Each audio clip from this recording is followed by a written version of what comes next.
ఆంధ్ర తెలంగాణలో తక్కువ ఫీజులతో high quality results ఇస్తున్న ఏకైక సంస్థ తిరుమల్ ఐఏఎస్ ఇన్స్టిట్యూట్. రోజు గవర్నర్ గారి ప్రసంగంలో బడ్జెట్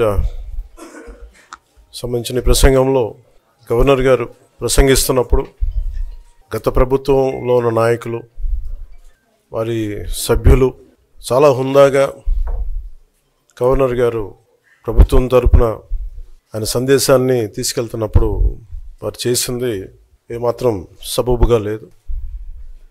గవర్నర్ గారు గత నెల రోజులుగా ఆయన ఆరోగ్య పరిస్థితి బాగా లేకపోయినా కానీ కంటిన్యూస్గా తీవ్ర జ్వరంతో బాధపడుతున్నప్పటికీ కూడా ఆయన ప్రత్యేకించి వచ్చి ఆయన ఈ రోజుని చాలా ఘనంగా చాలా బలంగా ఈ మెసేజ్ని ఇచ్చినందుకు ముందుగా గవర్నర్ గారికి మా ప్రత్యేక ధన్యవాదాలు. గవర్నర్ గారి ప్రసంగంలో వైసీపీ అగ్రనాయకత్వం కానీ సీనియర్ నాయకులు కానీ వారి ఎమ్మెల్సీ సభ్యులు కానీ గవర్నర్ గారి ప్రసంగం పత్రులు చించేయడం కానీ లేదంటే వారు ప్రత్యేకించి డిమాండ్ మాకు ప్రతిపక్ష హోదా ఇవ్వాలి అనేది చాలా బలంగా మాట్లాడుతూ వచ్చారు. ఇది అడిగితే వచ్చేది కాదు, అది ప్రజలు ఇస్తేనే వస్తుంది. బేసిక్గా ఒకటి హయ్యెస్ట్ మెజారిటీ ఎవరికి ఉంది వాళ్ళు ప్రభుత్వం ఫామ్ చేస్తారు, వాళ్ళకంటే నెక్స్ట్ స్టేజ్ ఎవరికి ఉంటే వాళ్ళకి ప్రతిపక్ష హోదా ఇస్తారు.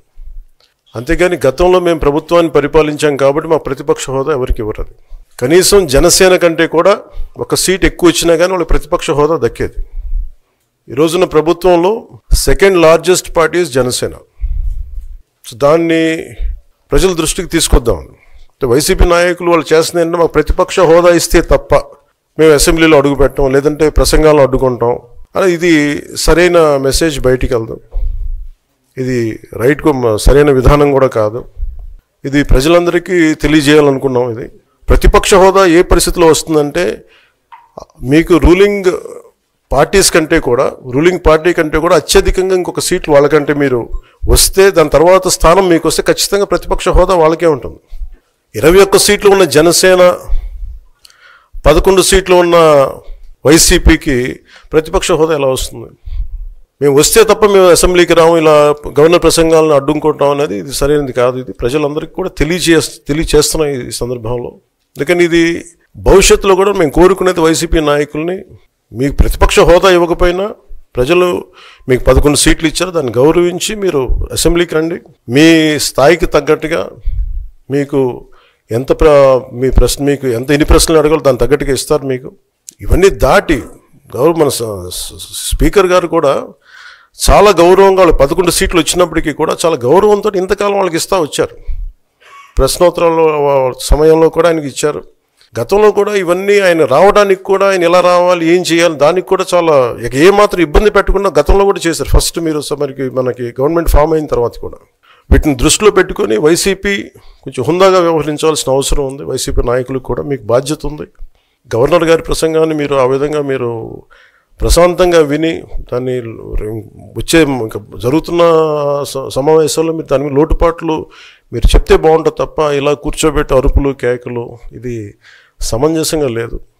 అంటే అర్ధాంతరంగా ప్రతిదానికి అసెంబ్లీలోకి రాగానే గొడవ పెట్టుకోవాలి, దేన్నైనా విభేదించాలనేది ఇది చాలా లో లెవెల్ ఆలోచన విధానం, లో లెవెల్ స్ట్రాటజీ. అది ప్లీజ్ మీరు అప్గ్రేడ్ అవ్వండి, మీరు అప్లిఫ్ట్ చేసుకొని మీరు కూర్చోబెట్టి డెమోక్రటిక్ ప్రాసెస్ని గౌరవం ఇవ్వండి.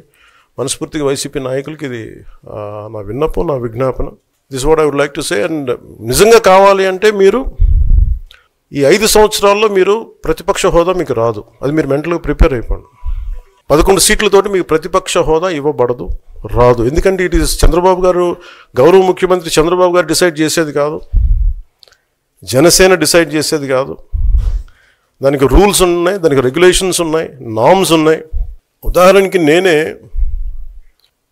మన కేంద్ర ప్రభుత్వం ఫార్మేషన్కి మేము వెళ్ళినప్పుడు పార్లమెంటరీ లీడర్ని మనం కూర్చున్నప్పుడు ఎన్డీఏ పక్ష నాయకుడు ఎన్నుకోవాలనుకున్నప్పుడు నేను నాయకుల స్థాయిలో నేను కూర్చున్నాను. అదే నేను ఇక్కడ మంత్రిగా ప్రమాణ స్వీకారం చేసేటప్పటికి నన్ను ప్రధానమంత్రి గారి పక్కన నన్ను కూర్చోబెట్టలా. నేను డిప్యూటీ సీఎం అయినప్పటికీ కూడా అది మంత్రి హోదానే కాబట్టి తిరిగి నన్ను మంత్రులందరూ పక్కనే కూర్చోబెట్టారు తప్ప ప్రత్యేకంగా నన్ను అక్కడ కూర్చోబెట్టలేదు. అంటే very specific rules and regulations నడుస్తాయి. ఉదాహరణకి పొద్దున కూడా స్పీకర్ గారు ఎదురొస్తే నేను అసెంబ్లీలోకి అడుగు పెడతా ఉంటే స్పీకర్ గారు ఎదురొచ్చారు. మనకి వచ్చి ఆయన కూడా ఆయనతో పాటు రండి అని వెళ్తుంటే ముందుకు తీసుకెళ్తుంటే నాకు అనిపించింది, సార్ ఇది డిప్యూటీ సీఎంకి ప్రోటోకాల్ ఉండదు, ఓన్లీ ముఖ్యమంత్రి గారు, స్పీకర్, మనకు కౌన్సిల్లో ఉండే చైర్మన్ ఆయనే మీరు చేయాల్సింది తప్ప ఇది మేము ఉండేది కాదని చెప్పి నేనే వెళ్ళిపోయాను. ఎందుకంటే మేమే ప్రోటోకాల్స్ బ్రేక్ ఎందుకు చేయమంటే మాకు లేని ప్రోటోకాల్ మేము అడగం. అలాగే వైసీపీ నాయకత్వం కూడా గుర్తించాల్సింది, ఇది మీకు హోదా ఇవ్వబడదు.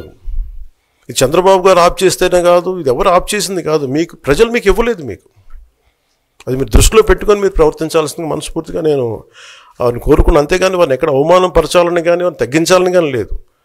175 సీట్లు కేవలం 11 సీట్లు ఇచ్చారు వాళ్ళకి.